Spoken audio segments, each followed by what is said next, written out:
Well, one of the projects we do in the camp is they look at other people's things and they take screenshots of it and they try to recreate but mixing several of them together. So we'll try, I don't know, the ruined jungle castle.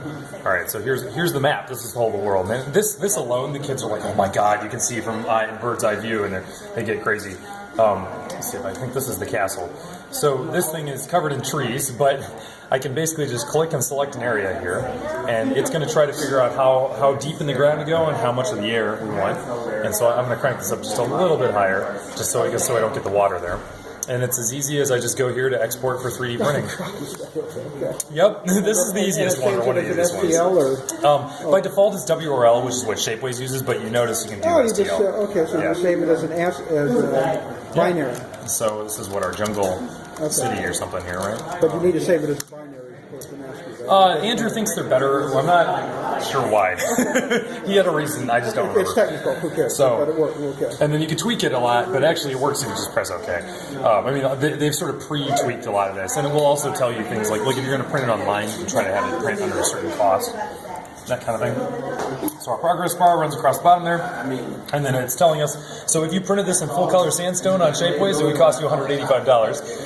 Here it will cost you maybe $6. So anyway, that's on the desktop now, and I got to shrink down to our desktop. So if a person is in Minecraft, would they have to just do the same thing what you did there, or would they have save a... They save it, and then they exit out. And if they do it to a file while it's open, it won't work, because the file's right protected. Okay, so basically you save everything they have in their world is saved, and then you open up that saved file and select part of what's in it. Okay. So here we have, and this is maybe not the best example of a print, so this is a castle covered in like leaves and jungle, so it's kind of hard to make out. But like this is a tree right there, for instance, and then you can kind of see the walls of it. And we also will learn about, like, so you can see how it's kind of hollow inside, and this is where we'll do some repair. So if we like look at this on the side, so this is like the way that I'll get them into teaching. So this, you see that line running across, I can like cleave off the side if I want to, right? And I can also do that side, and then the one I really want to do is the bottom. So I want to cut off like probably up to the ground level there, and if I hit execute cut, essentially you're cropping it. Yeah, exactly. So, and this is just to make it easier, so then I don't have to waste that much material of things I don't want.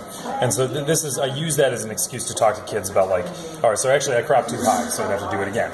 But this is my chance to talk to kids about like, how can we conserve material? How long does it take to do that big base underneath it, etc. And this might still work because it would draw the mat underneath it, and that would probably be okay.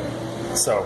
Anyway, but there's our other Minecraft master. So right on cue, eh? So I'm showing on my list. Anyway, that's the easiest way to